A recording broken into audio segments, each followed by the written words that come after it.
Voici une fuite de méthane, puissant gaz à effet de serre. C'est inacceptable. Il est 80 fois plus polluant que le CO2 sur 20 ans. Une équipe internationale composée d'experts français, hongrois et croates traque les fuites de méthane dans les installations pétrolières et gazières. C'est une grosse fuite. On est assez proche et on voit clairement le gaz qui s'échappe par le haut. D'après un rapide scan, on en a 3. C'est cette section de la conduite qui fuyait. Une nouvelle réglementation européenne vise à réduire ces émissions de méthane. Le problème, c'est qu'en pratique, la réglementation ne fonctionne pas.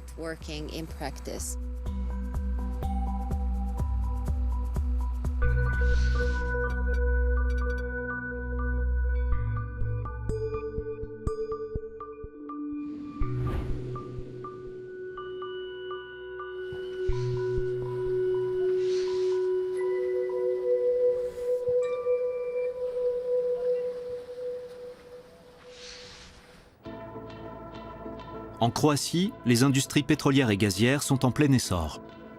Depuis la côte, les pipelines se déploient à travers l'ensemble du pays. Cette équipe a pour mission d'inspecter les stations de pompage, les infrastructures de transport et les pipelines.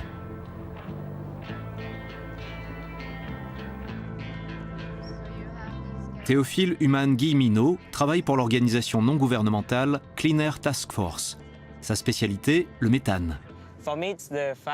Pour moi, documenter la pollution causée par le pétrole et le gaz est une action concrète.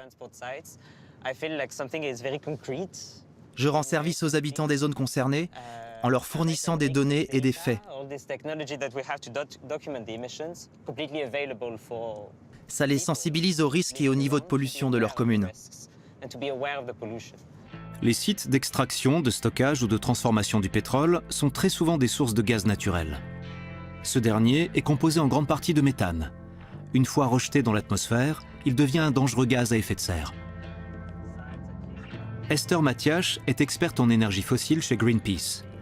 Elle est venue de Budapest pour participer à l'action qui doit être menée au cours des 3 prochains jours. Ces dernières années, on a enfin compris que le gaz n'était pas, contrairement à ce qu'on affirmait il y a 10 ou 15 ans, une énergie de transition. C'est une énergie fossile comme les autres. C'est pourquoi je me bats pour un avenir fondé sur les énergies renouvelables. Un règlement européen adopté en juin 2024 vise à réduire les émissions de méthane. Il impose aux exploitants de documenter leurs émissions, de réparer rapidement les fuites et de limiter le torchage.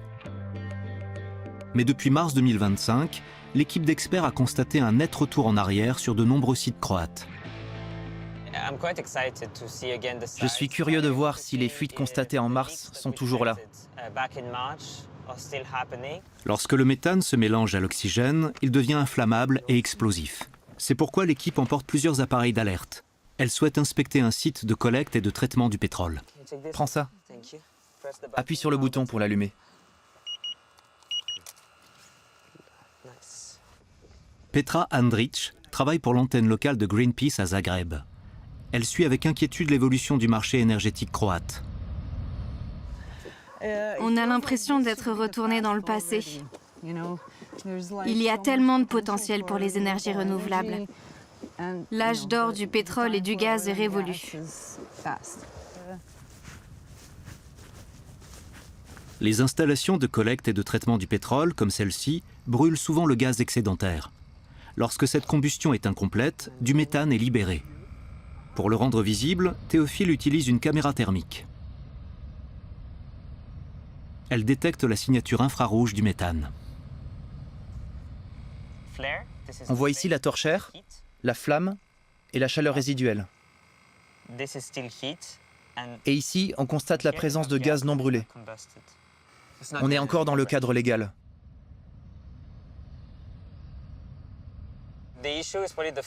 Le problème, c'est que la torchère est très vieille et ne fonctionne plus de manière optimale. Le torchage est une pratique qui restera légale jusqu'en février 2026. Depuis la dernière mesure effectuée en mars sur ce site, rien n'a changé. L'équipe craint que du méthane continue d'être rejeté même après la date limite. Avec l'entrée en vigueur du règlement sur la réduction des émissions de méthane, les exploitants ont dû faire face à de nombreuses échéances. Pourtant, rien ne change. La dernière fois qu'on a contacté la presse pour publier les données des sites visités, les entreprises concernées se sont montrées très évitantes. Et elles ont remis en question notre matériel de mesure. Silence radio également du côté des autorités. La torchère fait partie intégrante de l'installation. Le gaz est séparé du pétrole avant que celui-ci ne soit collecté et traité. Il y a du dégazage. On le voit même avec le mauvais temps. Vous voyez ces tourbillons? C'est du méthane. On avait déjà constaté des émissions ici en mars. Et c'est de nouveau le cas aujourd'hui. Dégazage, vanne de régulation. Encore une source d'émissions. Tu le notes? Merci. Comme lors de sa visite en mars, Théophile détecte 3 fuites sur le site. Mais il ne peut pas déterminer précisément la quantité de gaz émise. Ce sont des émissions assez classiques. Il faut aussi tenir compte du fait qu'on est loin et qu'il fait très humide. La police arrive. C'est typique. Une patrouille de police surgit de nulle part. Les 3 agents relèvent les identités. Le scénario qui s'était déroulé au printemps se répète. L'équipe risque de nouveau d'être conduite au commissariat.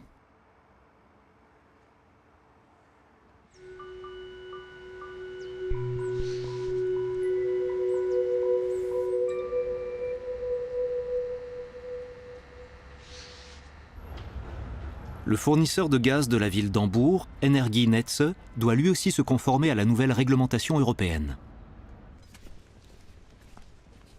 Jusqu'à présent, les techniciens devaient repérer les fuites à pied. Depuis mai 2025, un véhicule spécialisé a été mis à leur disposition. Jetons un œil au filtre. Un dispositif aspire l'air au niveau du sol. Je vérifie d'abord qu'il n'y a pas de poussière. On met un coup d'air comprimé si besoin. Voilà, impeccable.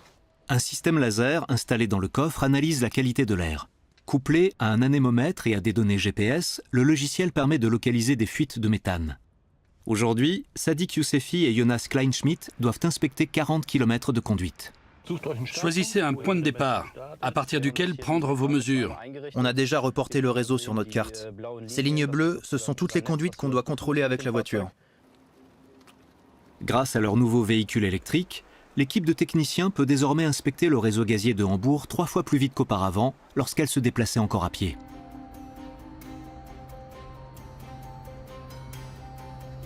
Avec ces 7800 km de conduite qui serpentent sous la ville, ce sont 230 000 foyers qui sont alimentés toute l'année. Notre réseau comporte des tuyaux vieux de plus de 80 ans. On sait où elles sont, mais il peut toujours arriver qu'une soudure lâche, parfois du jour au lendemain, et que ça compromette l'étanchéité de la conduite. Le système est particulièrement sensible. Il peut détecter une seule particule de méthane parmi 20 millions de particules d'air. Ce nuage représente le champ d'action du dispositif de mesure. Comme vous voyez, il s'étend au-delà de la route qu'on emprunte actuellement.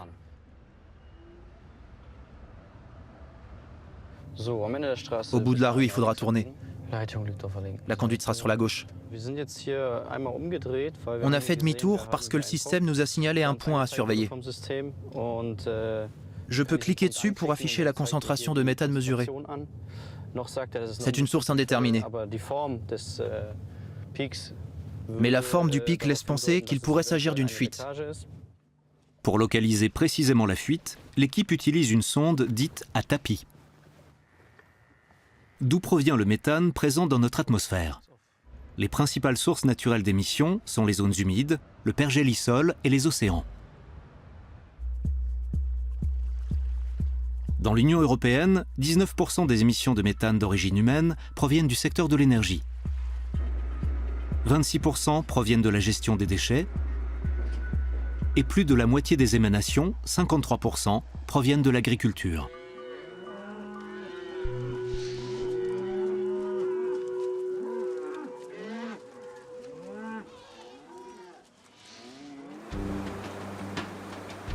Dans la région de Münster, ils sont plus de 40 agriculteurs à s'interroger. Comment lutter contre les émissions provenant des élevages bovins? C'est le cas de la famille Thesing. Quand on aura terminé le petit déjeuner, vous vous occupez des mangeoires. Et ensuite, on attaque le nettoyage de la stabulation.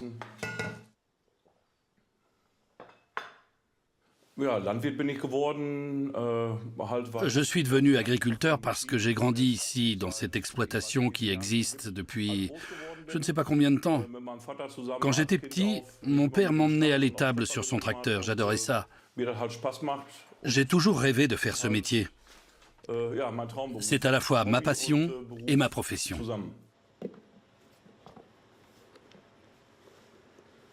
Aujourd'hui, c'est le jour du grand nettoyage. Andreas possède 450 bovins de race Fleckvieh, qui produisent environ 13 tonnes de fumier par jour, soit entre 70 et 80 tonnes toutes les 2 semaines. Il est temps de donner un coup de propre. Le fumier est épandu dans nos champs pour fertiliser les cultures. Le fumier bovin est particulièrement riche en matière organique, laquelle est décomposée par des micro-organismes. Ce sont eux qui génèrent du méthane. Plus il fait chaud et humide, plus le gaz se forme rapidement, avant d'être inévitablement libéré dans l'atmosphère.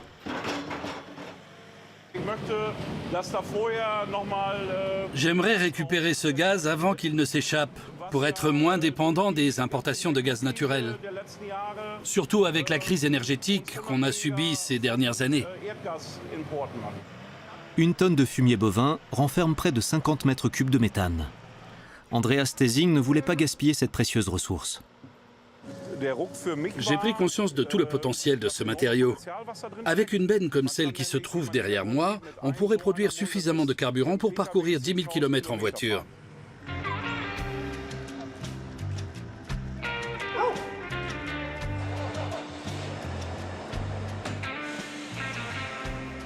La solution aurait été d'installer une unité de production de biogaz directement sur l'exploitation.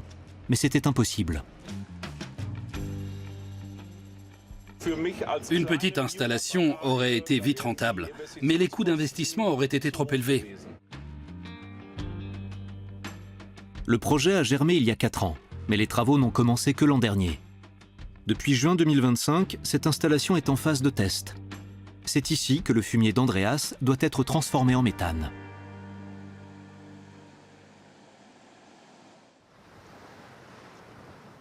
En Croatie, l'équipe est toujours avec la police.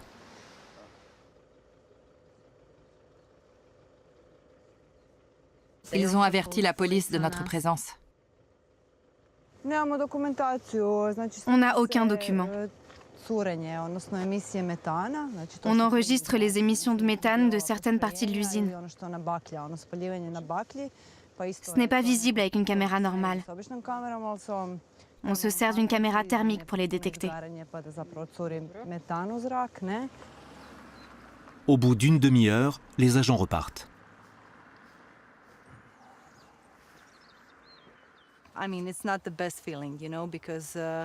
C'est pas très agréable.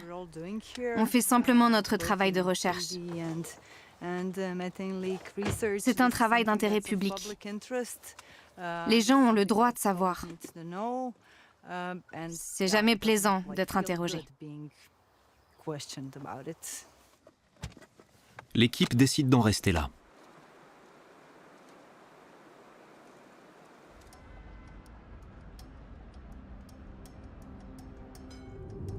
Le lendemain, ils se rendent sur la côte croate. Ils ont rendez-vous avec Zoran Skala, un militant écologiste de la région.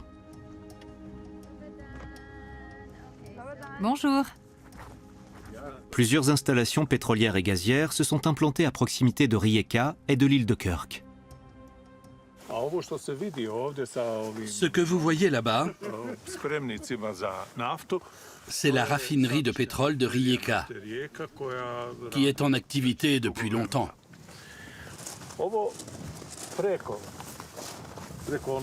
Après le pont, il y a un navire qui sert d'unité de stockage. C'est ce qu'on appelle un terminal flottant.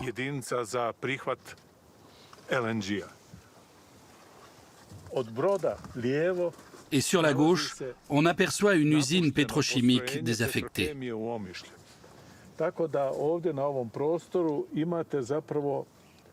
Toutes ces infrastructures transportent ou consomment des combustibles fossiles et contribuent à la pollution de l'environnement. Le terminal méthanier est opérationnel depuis 2021. Une grande partie du gaz naturel liquéfié stocké ici provient des États-Unis. Cette installation portuaire vise à garantir l'indépendance vis-à-vis du gaz russe et bénéficie du soutien de l'Union européenne. Les volumes débarqués ont doublé, avec pour objectif d'approvisionner la majeure partie de l'Europe du Sud-Est. Les risques liés aux fuites de méthane sont rarement abordés dans le débat public.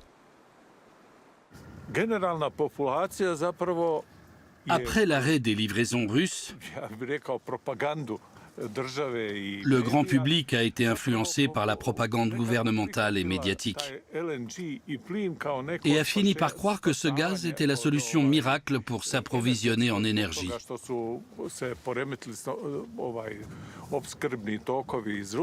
C'est un sujet tabou, mais la presse n'en parle pas.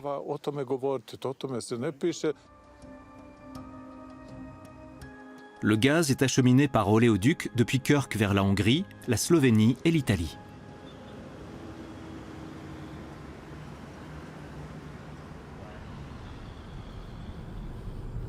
À 170 km des côtes, l'équipe internationale part inspecter l'un de ces pipelines. Dunja Ribarić, collaboratrice croate de Greenpeace, les a rejoints. Dès leur arrivée, un employé de la société exploitante les interpelle. Ils filment avec une caméra thermique. Ils mesurent les émissions de méthane. Ils sont déjà venus en mars. C'est un boulot stressant. On a parfois l'impression de faire quelque chose d'illégal, alors que ce n'est pas du tout le cas. Ils doivent être en train de dire qu'il est interdit de prendre des mesures. Mais tant qu'aucun panneau ne le stipule, c'est parfaitement autorisé. L'équipe veille toujours à ne pas pénétrer sur des propriétés privées. Il va contacter son supérieur. Pour s'assurer que tout est en ordre? Il voulait savoir ce qu'on faisait. Il m'a demandé si on voulait contacter le service de presse à Zagreb. Je lui ai dit que non, qu'on venait juste faire notre truc dans notre coin.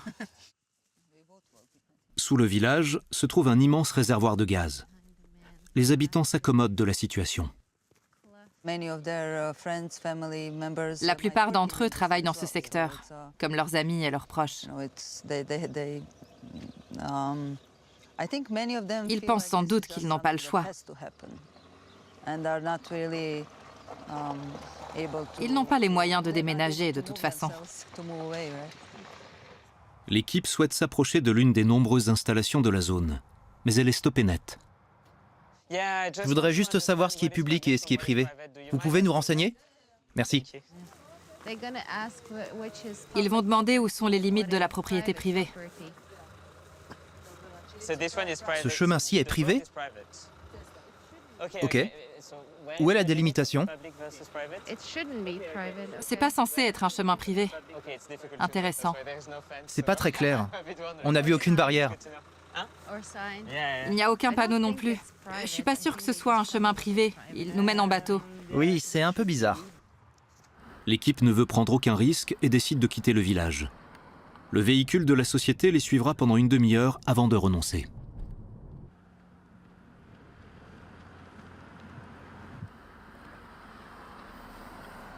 À seulement 3 km du village se trouve une importante station de pompage, équipée de 3 compresseurs qui acheminent le gaz vers la Hongrie. À peine arrivée sur place, l'équipe fait une nouvelle fois sensation. Ils ont enfoui quelque chose dans le sol, à l'endroit où ils ont réparé les conduites. Ils avaient déjà fait ça cet hiver, mais on a pu les observer que de loin. Milan Noah est agriculteur. Il cultive de la camomille biologique. L'installation n'est en service que depuis 2019. Il rejette du gaz. L'éventage est une pratique courante et nécessaire pour le bon fonctionnement de l'installation.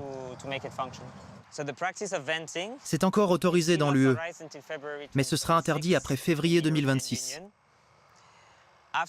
Et après février 2026, s'il y a des demandes de dérogation, elles seront examinées au cas par cas. Les militants craignent que les exploitants profitent de certains vides juridiques.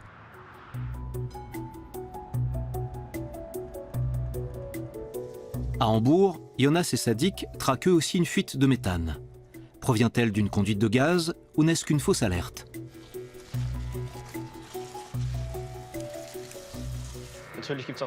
Les cadavres d'animaux en décomposition émettent naturellement du gaz. Il faut bien faire la distinction et, dans l'idéal, constater la source d'émission.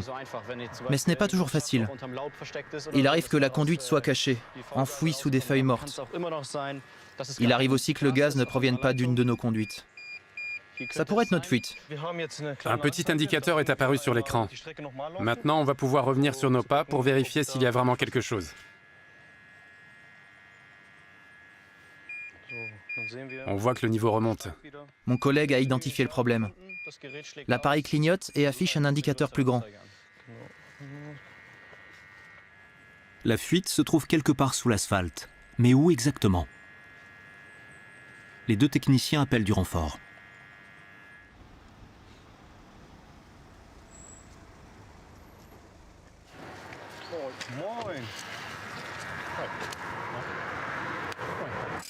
La seconde équipe perce le goudron selon un quadrillage précis. Jonas et Sadik insèrent une sonde dans chaque trou. Peu à peu, ils parviennent à localiser plus précisément l'origine de la fuite. L'appareil affiche maintenant le pourcentage volumique du gaz. Ça augmente un peu. Mais la concentration en gaz reste faible. Ces fuites ne représentent aucun risque pour les résidents, les passants ou la circulation. Il n'y a aucune cavité dans laquelle le gaz pourrait s'accumuler. Et aucun lampadaire à proximité. Les lampadaires représentent toujours un risque, parce que le gaz peut s'infiltrer par en dessous et se retrouver coincé. Et lorsque l'éclairage public s'allume, si la concentration en gaz est élevée, ça peut provoquer une explosion. En l'absence de danger immédiat, la réparation est reportée au lendemain. Andreas Thesing vient de livrer le premier des 2 chargements de fumier à la nouvelle centrale communautaire de méthanisation. Bonjour. Salut, ça va ? T'en as encore à livrer ? Oui, je repasse samedi avec 90 tonnes. Après ça revient à la normale. Christophe Wichemann et Christophe Vennouz sont les fondateurs et les responsables de l'installation. Christophe et moi venons tous les deux du monde agricole. On a réfléchi à un moyen de valoriser nos déchets et de les utiliser pour produire de l'énergie.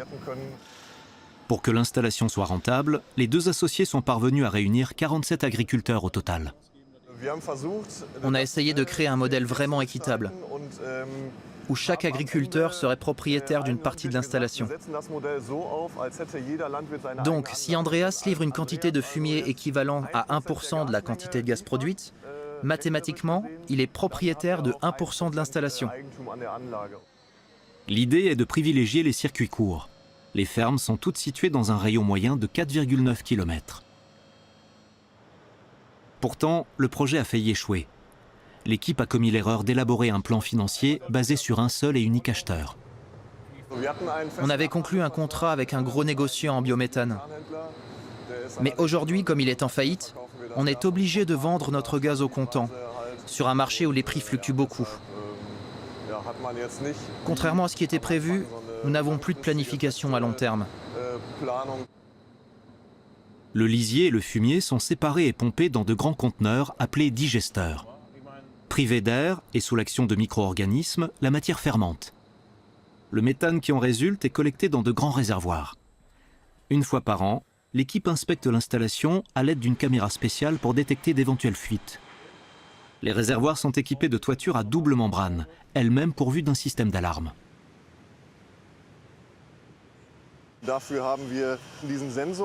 Ce capteur mesure en permanence la concentration de méthane dans l'espace situé entre les 2 membranes. En cas de fuite, une alarme se déclenche. C'est dans notre intérêt de prévenir les fuites, puisque ce méthane est destiné à être vendu. Le méthane, issu de l'installation communautaire, est utilisé comme carburant pour des navires de fret, des voitures et des camions. Mais quel fertilisant Andreas Thesing utilise-t-il désormais dans ses champs? Eh bien, même privé de son méthane, le fumier conserve son pouvoir fertilisant et peut être récupéré. Il y a plusieurs avantages. Au moment de l'épandage, il n'y a quasiment plus d'odeur. Et les résidus de fermentation contiennent davantage d'azote ammoniacal, plus facilement assimilable par les plantes, et qui ne peut pas être lessivé sous forme de nitrate.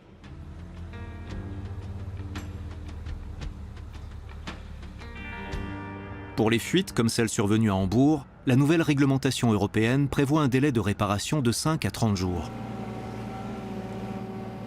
Le coordinateur du service de dépannage, Volker Krehl, et son équipe procèdent au dégagement de la conduite dès le lendemain. Il doit y avoir quelque chose sous le revêtement.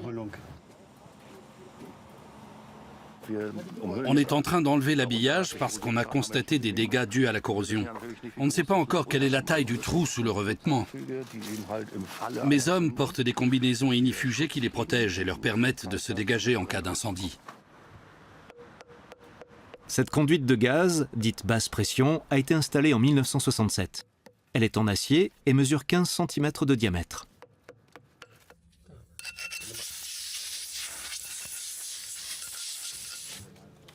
Malgré la fuite, la conduite reste raccordée au réseau. L'équipe colmate d'abord le trou pour le rendre étanche à l'air. Elle peut ensuite procéder à la soudure sans déconnecter le tuyau du réseau.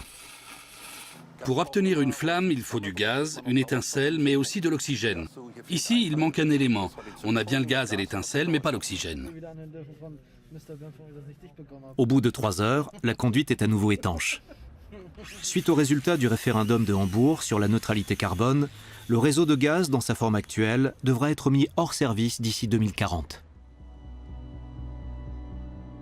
Dans un petit village à l'est de Zagreb, un parc de stockage a été implanté à proximité des habitations. Il sert à collecter le pétrole extrait dans les environs. L'équipe internationale s'est déjà rendue sur place au printemps pour effectuer des mesures. Tu te rappelles? On avait observé des émissions provenant des mêmes réservoirs en mars. Là, c'est une nouvelle fuite, mais elle est encore plus importante. On peut voir le réservoir, la vanne de régulation et le gaz qui s'échappe. La vanne est complètement ouverte, c'est impressionnant. La vanne n'est censée s'ouvrir que brièvement en cas de surpression. Pourtant, l'équipe est sur place depuis 1 heure maintenant et la vanne reste grande ouverte. Le méthane ne présente pas de danger immédiat pour la santé.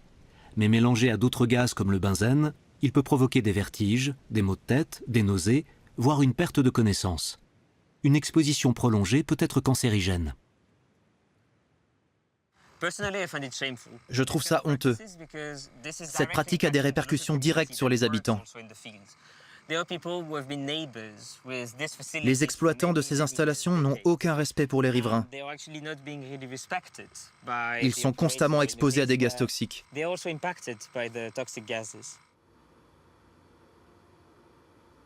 Ce n'est pas un hasard si cette pratique est sur le point d'être interdite dans l'Union européenne. Il faut la signaler. 5500 personnes résident dans la commune autour du site. Il faudra plusieurs semaines à l'équipe pour analyser les données, photos et vidéos rassemblées, les organiser et les publier.